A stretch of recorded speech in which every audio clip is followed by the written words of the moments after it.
Are we there yet? Edath was shaking with cold. Ace looked at her and laughed. She narrowed her eyes looking at him. I'll fucking kill you. We're almost there. Do you want a piggyback ride? I'm fine. I'm strong, you know. She walked in front of them, obviously upset for looking weak for a moment. Lael smiled and shook his head. They were walking for 2 hours already. There were just 2 more kilometers missing for them to arrive at the bridge Julian spoke about. There were just 2 more kilometers left for them to arrive at the bridge Julian spoke about. Despite being tired and under the rain most of the time, the 3 of them were more eager than ever to accomplish their plan and escape that country. They have heard 2 police cars on the main street driving towards where their van was, and after that, the same 2 cars drove back to where they came. They knew they weren't seen, since they were still walking inside the forest close enough to hear the sirens, but not too close to be spotted. Do you think Julian was taken with them? Do you think he could rat us out? Nah, he wouldn't do that. I know him well enough to know that he would not betray us. I hope you're right. Although, I'm more concerned if they try to manipulate Julian to tell them our plans. We have to hope they don't do that. Soon they had arrived to the bridge Julian spoke about. Although it was dark, the abyss on both parts was clear. Shit. We don't have anything to cover our presence in there. We'll be exposed quickly. Well, there is not many cars passing by here anyway. I think we could run until the end of the bridge. We are so close. Are you really going to complain now? True, we could try that. But you do know this bridge is like 1 kilometer long, right? Yeah, and your stick is like 1 inch long, so what? If you do an effort, you can do it too. Lael grabbed Ace's arm as a precaution, shouldn't he want to punch Edath. Surprisingly for both of them, Ace began to laugh uncontrollably. How can you still be joking around in this situation? Man, if you don't laugh it off in the worst moments, how can you cope with the shit that's happening? You should have done that since the beginning, instead of pissing me the fuck off. Indeed. Well, I think we've rested enough. We don't have any time to lose. On the count of 3, we'll make a run for it. Got it? Edath and Ace adopted a running posture and looked at it. The last one that arrives to the Ever side will have to give a massage to the Ever 2. 1, 2, 3, go! The 3 of them ran down the bridge as fast as they could, arriving quickly to the other side and hiding in the nearest bushes.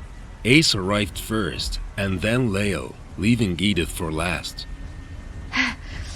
For your information, I don't massage anyone's elbows. What's up with you and elbows? I don't like them. That's all.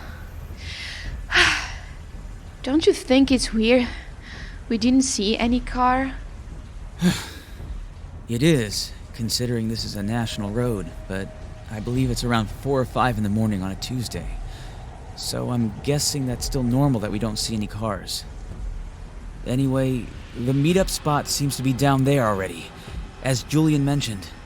The 3 of them walked slowly in the bushes until they saw a beach down the slope. There was a port with a few boats. Nothing unusual seemed to be happening. They began to walk slowly and steady near the beach. Once they were close, they saw 3 men gathering near one of the boats called Saudade, a Ranger Tug's R31CB mentioned by Julian. That must be the one. Do you think it's safe going out there? It never is, but we don't have a choice. We either go and risk being framed, or get caught and meet the same fate. The others copied her, and the 3 of them walked towards the man, who looked at them. Once they closed the distance, the older one spoke. You're late. There are only 3 of you? We encountered some problems on our way here. Julian had to stay behind because he got injured in a car accident. He isn't coming with us, but he did leave us this. in case you had any doubts. Lael handed over Julian's card. The man took it and observed it. He seemed to relax his guard of suspicion. He gave the card back to Lael. I believe you. I already know who you are, but I'm afraid you don't know us. I'm Fernandez. This tall guy is Earl. And this young fella, he's Victor. So, you ready to hop in? I believe you wanted to move quickly. Yes, please. The man gestured to follow him towards the boat. Edath was hesitant, but didn't say anything. The three of them hopped in the boat, while the man prepared it for traveling. They sat in the boat's rear, waiting for the man to start the engine and get them away from there. 3 minutes passed and the engine was working. Edath, Lael, and Ace sighed with relief.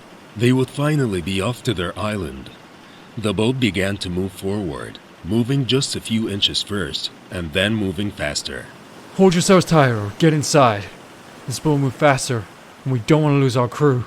Hi, Captain. They didn't get much further away from the docks when Lael heard a shot and felt a bullet brushing his ear, hitting Edath's left shoulder. He gasped and his body got cold.